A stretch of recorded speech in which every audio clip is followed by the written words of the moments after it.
Olá pessoal, continuamos falando desse livro aqui. Além de toda a crença, o Evangelho Desconhecido de Tomé, da Elaine Pagels. Ela vai falar como é que o Evangelho de Tomé saiu do cânon, foi excluído do cânon, e o Evangelho de João entrou. Tá? E nesse processo é interessante como é que ela fala que, bom, mas efetivamente existiu uma queima de livros, existiu um banimento, uma perseguição imediata, direta. Ela vai citar a carta festal de Atanásio, em 367, como se ali estivesse ordenando a queima de livros. Né? E ela vai citar o texto de David Brack, Canon Formation and Social Conflict in the 4th Century Egypt.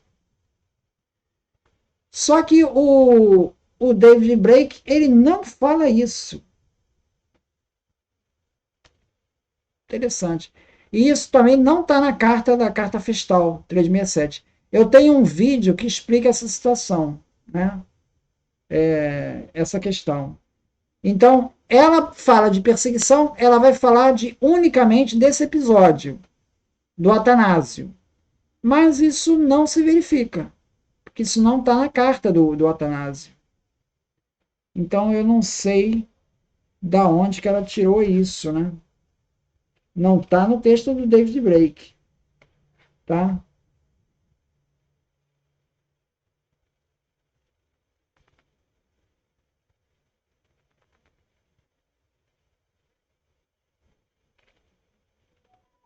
Página 182. Aí vai falar da carta do Atanásio.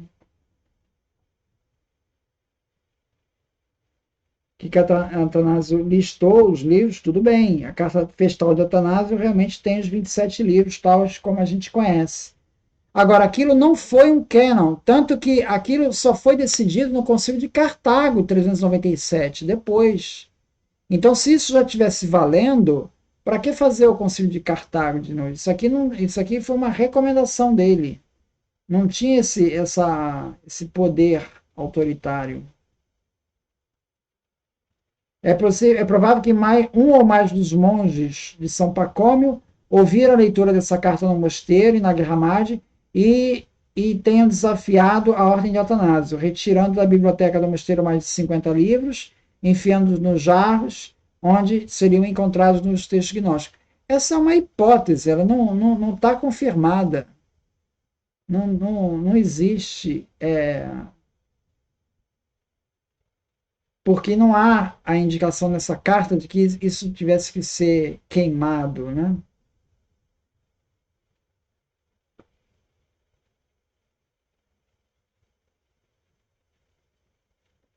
Bom,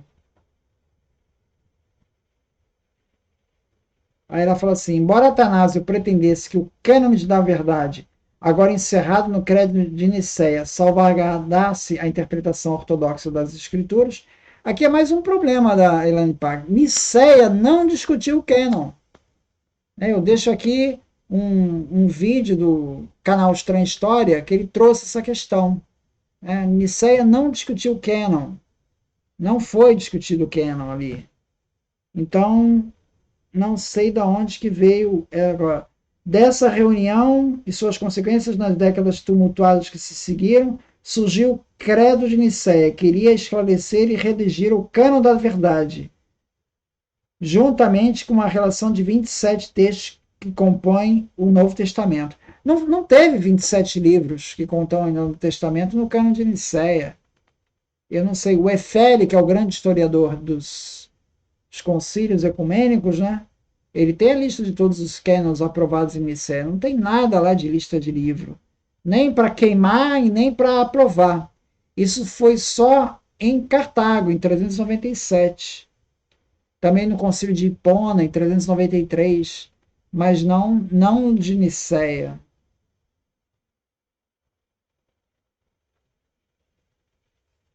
Agora, é interessante como é que ela fala aqui do Constantino. Ela diz assim: foi neste momento crítico que Constantino convocou para os primeiros dias de junho de 325 o Concílio de Nicéia. O próprio imperador compareceu e participou dizendo aos convidados num pródigo banquete que acreditava que Deus o nomeara bispo dos que não pertenciam à igreja.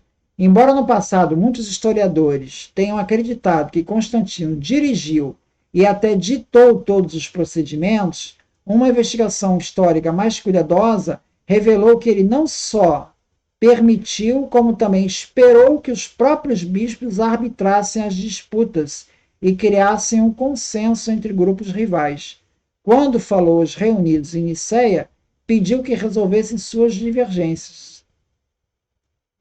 Então aqui a Elaine Paga já está botando uma coisa mais, quer dizer, apesar de ter sido patrocinado, financiado pelo Constantino, né, ele deixou que as disputas fossem resolvidas pelos bispos da igreja, até que se formasse o tal consenso. Depois ele ia ratificar a decisão final, né, o que fosse decidido. Mas as divergências foram resolvidas pelos próprios eclesiásticos ali, não por uma intervenção de Constantino. Isso quem está dizendo é Elaine Pagels. Elaine Pagels, página 177. Tá? Tá deixando aqui bem claro.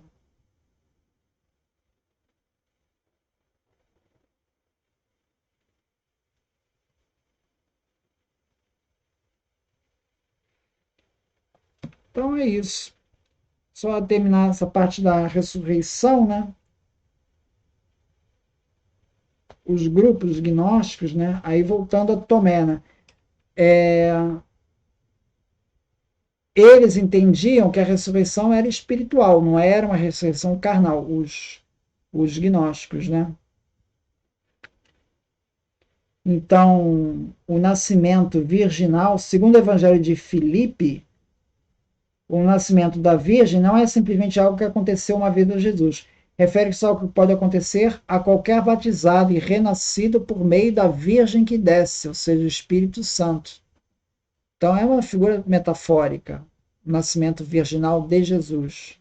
Assim como Jesus nasceu de José e Maria, seus pais humanos, e mais tarde nasceu espiritualmente, quando o Espírito Santo desceu sobre ele num batismo, também nós, que primeiro nascemos fisicamente, podemos renascer por meio do Espírito Santo no batismo. Tá?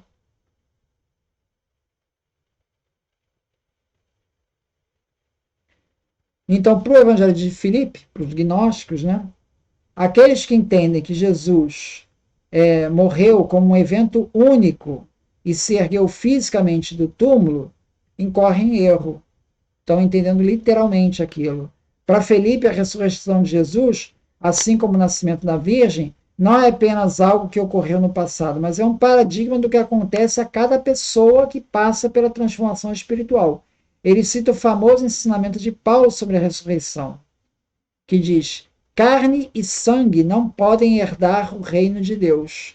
1 Coríntios 15, 50. Para mostrar que quem recebe o Espírito Santo no batismo não só renasce, como também se ergue dentre os mortos, metaforicamente. A pessoa está morta e ela nasce novamente. Uma metáfora. Alguém poderia objetar, porém, que ressurreição não significa isso, que Jesus não ressurgiu fisicamente. Filipe responde que é claro que é preciso ressurgir fisicamente, visto que nesse mundo tudo existe fisicamente, mas contesta os que entendem literalmente a ressurreição da carne. Afinal, pergunta: o que é a carne? Em resposta, cita o Evangelho de João para mostrar que quando disse aos discípulos: comei o meu corpo e bebei o meu sangue, João 6,53, Jesus falou metaforicamente. Então, essas são as passagens aqui em Paulo, né, quando ele diz que carne e sangue não podem herdar o reino de Deus, 1 Coríntios 15, 50, e João 6,53, comei o meu corpo e bebei o meu sangue. Essas são as passagens que Filipe e os gnósticos usavam para dizer que a ressurreição dita Jesus não deve ser entendida literalmente. Esse era um ponto de divergência com os ortodoxos. A chamada ortodoxia, ela entendia, né, que a ressurreição era literal, né?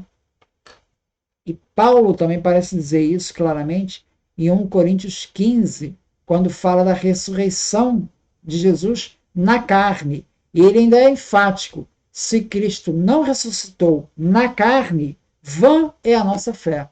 Então ele marca muito essa posição aqui. Então, essa passagem aqui dizer que Paulo está negando a ressurreição carnal, que a Elaine Pagel está levando isso, né? É bastante questionável isso, porque os textos da carta de Paulo parecem dar uma ênfase enorme a esse Cristo ressuscitado, que ressuscitou em carne. E que Paulo recebeu, né? E não foi ele que inventou, ele diz que eu recebi isso, me foi passado essa mensagem. Está em 1 Coríntios 15. Mas isso aqui vai marcar a diferença entre gnósticos e ortodoxia, né? Essa questão da interpretação do que significa a ressurreição. Para os gnósticos, uma metáfora. Para a ortodoxia, ressurreição carnal, na carne. Né? Então é isso. Muito obrigado, então.